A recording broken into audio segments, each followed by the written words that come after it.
সুপ্রিয় দর্শক, আপনারা সবাই কেমন আছেন? আশা করি সবাই ভালো আছেন। একে এগ্রো ইউটিউব চ্যানেলের পক্ষ থেকে সবাইকে জানাচ্ছি শুভেচ্ছা এবং অভিনন্দন। আজকে আমরা বাঁধাকপির বিভিন্ন রকম বিষয় সম্পর্কে জানার চেষ্টা করব।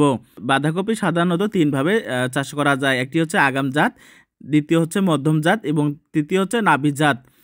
আগাম জাতের ক্ষেত্রে শ্রাবণ থেকে ভাদ্র মাসের সময়ের মধ্যে আমরা বীজ বপন করব এবং চারা রোপণ করব ভাদ্র থেকে আশ্বিন মাস। আর মধ্যম জাতের মধ্যে আশ্বিন থেকে কার্তিক মাসের মধ্যে বীজ বপন করব এবং চারা রোপণ করব কার্তিক থেকে অগ্রহায়ণ মাস। আর নাভি জাতের ক্ষেত্রে অগ্রহায়ণ থেকে মধ্যম পৌষ মাস পর্যন্ত আমরা বীজ বপন করব এবং চারা রোপণ করব মধ্য পৌষ থেকে মধ্য মাঘ মাস পর্যন্ত। আর সবচেয়ে যে গুরুত্বপূর্ণ বিষয় সেটি হচ্ছে আপনার মাটি প্রস্তুত। বাঁধাকপির চারা প্রথমে বীজতলায় উৎপাদন করতে হয় এবং পরবর্তী সময়ে জমিতে লাগানো হয়। বীজতলার জন্য মাটি, বালি ও জৈব সার ভালোভাবে মিশিয়ে ঝুরঝুরা করে নিয়ে বীজতলা তৈরি করতে হয়। বীজতলার আকার 1 মিটার, পাশ থেকে লম্বায় 3 মিটার হওয়া যায়। আর বাঁধাকপির চাষের জমি তৈরির ক্ষেত্রে বাঁধাকপির চাষ পদ্ধতির জন্য প্রধান কাজ হলো জমিতে তৈরিতে 4 থেকে 5টি মই দিয়ে ভালোভাবে মাটিগুলো ঝরঝর করে নিতে হয়। জমি তৈরি হয়ে গেলে মাটি থেকে 15 থেকে 20 সেন্টিমিটার উঁচু ও 1 মিটার চওড়া করে বেড তৈরি করতে হবে। আর চারা রোপণের ক্ষেত্রে বীজ বপনের পর চারার বয়স 30 থেকে 35 দিন হলে বা 5 থেকে 6টি পাতা বিশিষ্ট 10 থেকে 15 সেন্টিমিটার লম্বা ও সুস্থ ও সবল চারা হলে আমরা জমিতে রোপণ করতে পারবো। এবং রোপণের জন্য সারি থেকে সারি দূরত্ব 60 সেন্টিমিটার এবং প্রতি সারিতে চারা থেকে চারা দূরত্ব 45 সেন্টিমিটার দিলে ভালো হোক। প্রতি শতকে 150টির মতো বাঁধাকপি চারা রোপণ করা যায়।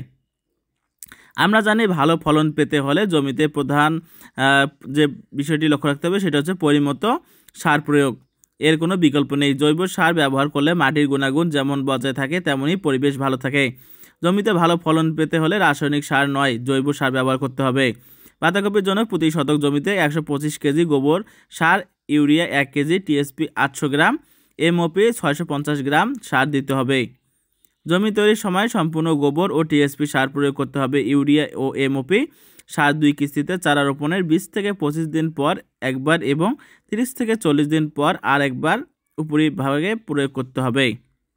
আর সেচের যদি কথা বলি সেক্ষেত্রে সার দেওয়ার পরেই জমিতে সেচ দিতে হবে। এছাড়া 2 থেকে 3 দিন পর পর সেচ দিতে হবে। জমিতে পানির অভাব দেখা দিলে সহজে ও দ্রুত সেচ দেওয়ার ব্যবস্থা করতে হবে। সেচ দেওয়ার সুবিধার জন্য গাছ বড় হওয়ার সাথে সাথে 2 সারির মাঝখানে নালা তৈরি করে দিতে হবে। আর চাষাবাদের ক্ষেত্রে সবচেয়ে যে বড় বাধা সেটি হচ্ছে পোকামাকড় ও রোগ ব্যবস্থাপনা। ক্ষতিকর পোকা হলো মাথা খেকো, লেদা পোকা। নাভি জাতের শুরু থেকেই পোকা বা ডায়মন্ড ব্যাক মথ বেশি ক্ষতি করে। বীজ উৎপাদনের জন্য চাষ করলে পুষ্পমঞ্জুরি যা পোকার হাত থেকে রক্ষা করতে হবে। অন্যান্য পোকার মধ্যে লেদা পোকা, বিছা পোকা, ঘোড়া পোকা ইত্যাদি মাঝে মাঝে ক্ষতি করে। পাতায় দাগ ও কালো পচা রোগ প্রধান সমস্যা। এছাড়া চারা ঢলে পড়া বা ড্যাম্পিং অফ, মাথা পচা বা গ্রে মোল্ড, ক্লাব রুট বা গদাই মূল, মোজাইক পাতার আগাগোড়া ইত্যাদি রোগ দেখা যায়। আর ফলন সংগ্রহের ক্ষেত্রে মূল জমিতে চারা রোপণের 60 থেকে 90 দিনের মধ্যে বাঁধাকপি সংগ্রহ করা যায়। প্রতি বাঁধাকপি গড়ে 2.5 কেজি ওজন হয়ে থাকে। প্রতি শতকে 150 থেকে 180 কেজি, হেক্টরে 75 থেকে 80 টন ফলন হয়ে থাকে। প্রভাতী জাতের ক্ষেত্রে বাঁধাকপির 110 থেকে 110 টন হেক্টর ফলন হয়ে থাকে। সুপ্রিয় দর্শক, আজকে ভিডিওটি কেমন লাগলো সেটি আপনার কমেন্টস করে জানাবেন এবং কোন ধরনের ভিডিও পেতে চান সেটিও আমাদেরকে জানাবেন। দেখা হবে অন্য কোনো ভিডিওতে। সে অবধি ভালো থাকুন, সুস্থ থাকুন।